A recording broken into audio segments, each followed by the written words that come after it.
Salut à tous et bienvenue. La rentrée approche et dans cette vidéo, j'aimerais parler de l'utilisation de l'IA pendant les études, notamment les études supérieures. Je vais m'intéresser surtout à ça. Je fais cette vidéo parce que j'ai donné des cours pendant environ 6 ans et j'ai eu plusieurs centaines voire milliers d'élèves qui sont passés dans mes classes. J'ai vraiment eu le avant-après IA et j'ai pu voir en fait toutes les mauvaises pratiques qui sont apparues, mais aussi des bonnes pratiques. Et l'objectif, c'est cette vidéo à travers 4 axes qui sont la prise de notes, la révision pour un DST, les rapports slash projets et les soutenances.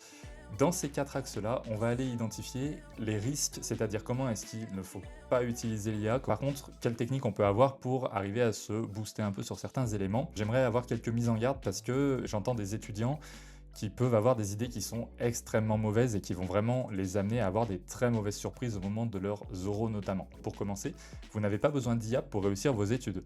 Ça va très bien marcher si vous écoutez ce qu'on vous dit, si vous exécutez le travail qui est demandé. L'IA peut au contraire vous amener à essayer d'esquiver le vrai travail qui vous est demandé. Forcément, c'est mal perçu et en plus, ça ne fonctionne pas. Cependant, si vous utilisez l'IA, une chose que je conseille, c'est prenez un abonnement pro. Peu importe que ce soit Claude, ChatGPT, Copilot, etc. Prenez un abonnement pro parce que les versions gratuites sont absolument catastrophiques. Quand on se met en réponse instantanée sur ChatGPT, par exemple, et qu'on pose des questions sur différents termes, ça se mélange très très vite, ça sort des concepts qui n'existent même pas. Je me retrouve avec des étudiants qui me livraient des rapports avec des outils qui n'existaient pas, et parce qu'ils n'avaient pas compris le fond.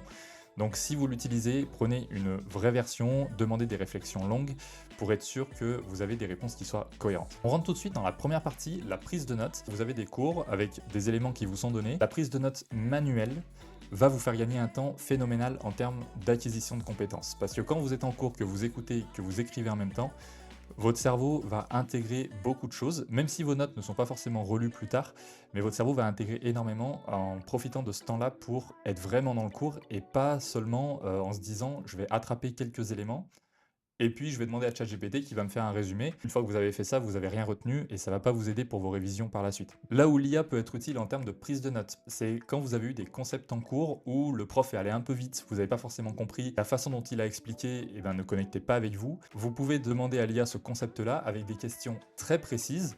On m'a expliqué tel concept, de ce que j'ai compris, vous expliquez ce que vous avez compris, mais ce point-là n'est pas très clair. Là, l'IA va être extrêmement efficace parce que le prompt donné, la question est très claire et vous allez avoir plusieurs explications différentes pour vous aider à trouver des réponses et de la compréhension sur ce concept-là. Ensuite, au niveau du plan de cours, une mauvaise idée, j'ai un cours sur la mécanique du solide déformable, par exemple. Fais-moi un plan de cours et puis forme-moi à ça. Ça, c'est très inefficace parce que si je prends un exemple plus simple, l'algèbre, fais-moi un cours sur l'algèbre, en fait, d'un prof de maths à l'autre, on va pas forcément avoir exactement le même déroulé et vous allez vous retrouver avec le plan de l'IA qui va vous donner sa vision avec les éléments à connaître dans ce domaine-là.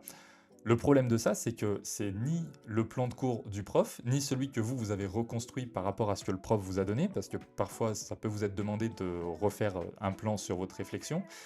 Et dans tous les cas, si ça sort de l'IA, ce sera juste pas ce qu'on attend de vous. Parce que très souvent d'ailleurs le prompt donné est mauvais et donc la réponse elle est à la hauteur du prompt et donc elle n'est pas forcément très bonne. J'ai tendance à vous conseiller de faire votre plan de cours, c'est-à-dire que c'est vous qui pilotez, c'est vous qui êtes l'architecte de vos études, vous suivez le plan de cours qui est donné, vous faites le vôtre, l'un ou l'autre, mais on ne délègue surtout pas à l'IA un plan de cours pour ensuite aller se perdre potentiellement dans des notions qui ne sont même pas demandées, au détriment des notions qui sont réellement demandées. Deuxième point, les révisions pour les DST. Les DST, donc les devoirs sur table. Quelque chose qui peut être très efficace, c'est si je donne mes notes à une IA, mon PDF, c'est-à-dire les notes que j'ai prises à la main et que j'ai remises par exemple en Word PDF, je peux faire une conversation par matière que je vais donner à l'IA. Et c'est là où il faut une version payante pour qu'elle puisse garder le contexte, absorber les données, savoir traiter des PDF de façon illimitée pour pas que vous soyez coincé. Quand vous avez des questionnements sur votre cours, vous allez pouvoir dire à l'IA de répondre uniquement dans le contexte du cours sans aller chercher ailleurs. Ça peut être très efficace pour faire des échanges directs avec le logiciel.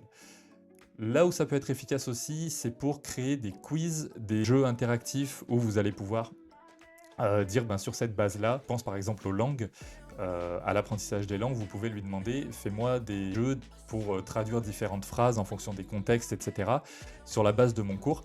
Ça peut être assez utile, ça peut bien fonctionner. Le risque, quand on révise pour un DST, l'IA peut vous donner des termes qui font pas forcément partie du cours, que vous n'allez pas forcément bien comprendre profondément. Quand vous les ressortez à l'évaluation, ces termes-là, le prof va sentir que c'est quelque chose que vous n'avez pas vu dans son cours, ou pas complètement.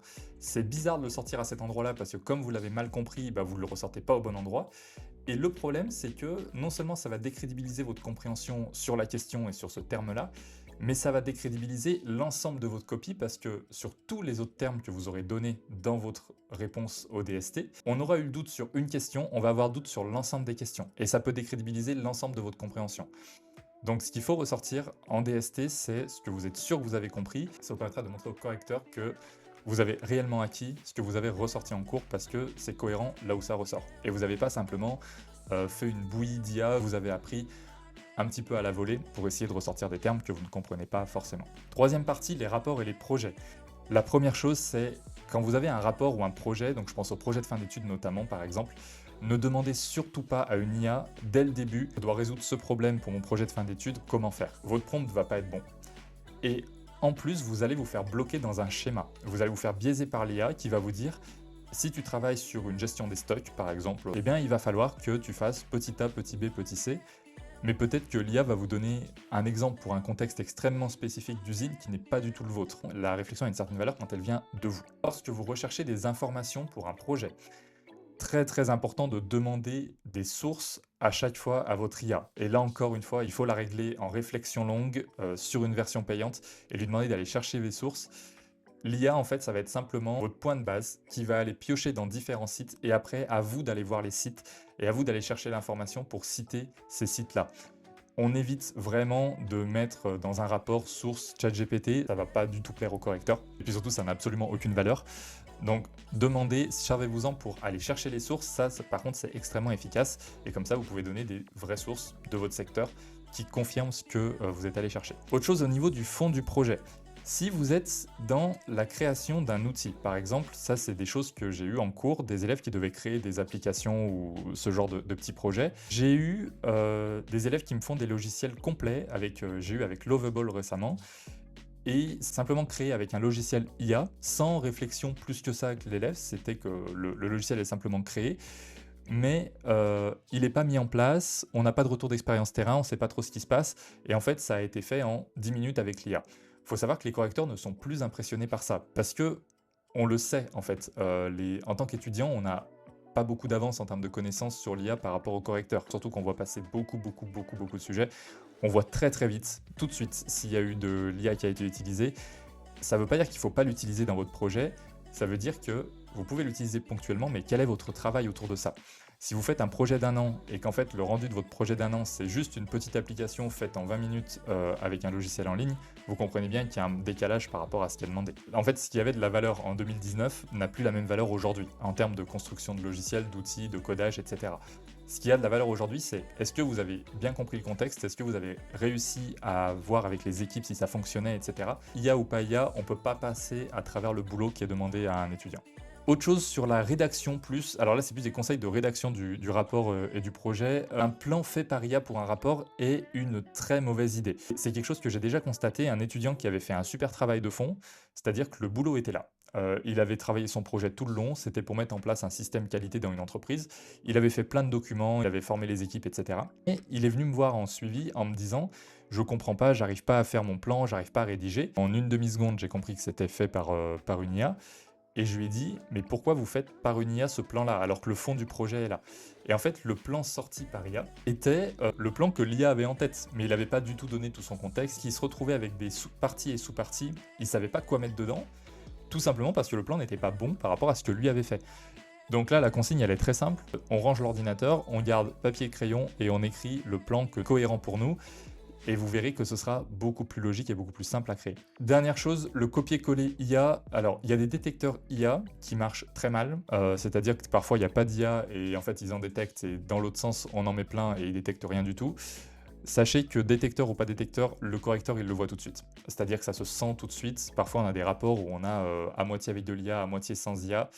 Moi, j'ai tendance à conseiller, écrivez vous-même vos phrases, mettez-les dans une IA, dites-lui de ne pas changer les phrases, mais de uniquement corriger les fautes d'orthographe. Comme ça, vous êtes sûr de ne pas vous faire attraper.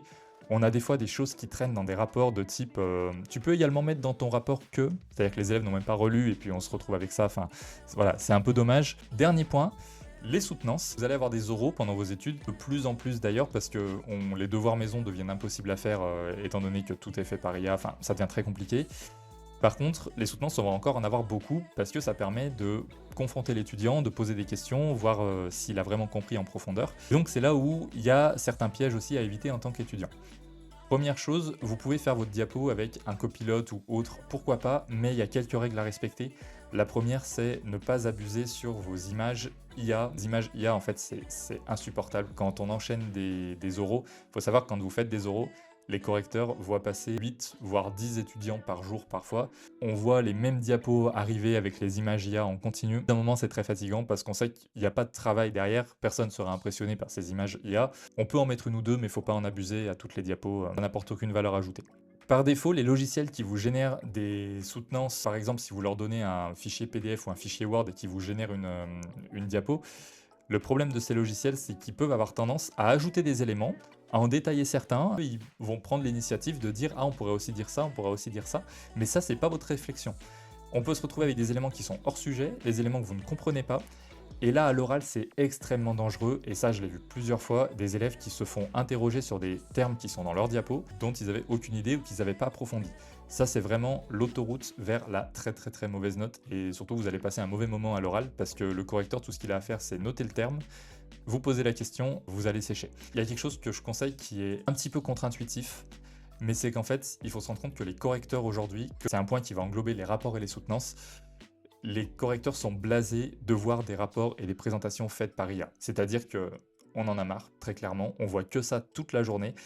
Et en fait, c'est très contre-intuitif, mais on va préférer avoir des rapports et des diapos faits à la main, entre guillemets, à l'ancienne, et on va être plus indulgent par un élève qui a fait tout de A à Z par lui-même, sans demander une assistance en permanence. Donc c'est assez contre-intuitif en tant qu'étudiant, parce qu'on se dit, il faut que je m'en serve parce que tout le monde s'en sert, mais en fait, pas forcément, parce que du point de vue du correcteur, il faut vous dire que quand on voit sortir des trucs tout droit de Copilot, de ChatGPT qui sont tout faits, en fait, on le sent tout de suite et on va avoir un biais automatiquement où on va se dire ok, on va devoir aller chercher la part du travail de l'élève là-dedans, là où on préfère largement en fait des élèves qui présentent leur raisonnement et qui ont compris en profondeur ce qu'ils ont fait. En conclusion, donc vous avez vu que je suis ni dans un sens ni dans l'autre. Moi, j'avais parlé avec des formateurs par exemple qui sont un peu plus anciens et qui ont où vraiment la logique c'est zéro IA parce que ça n'apporte rien.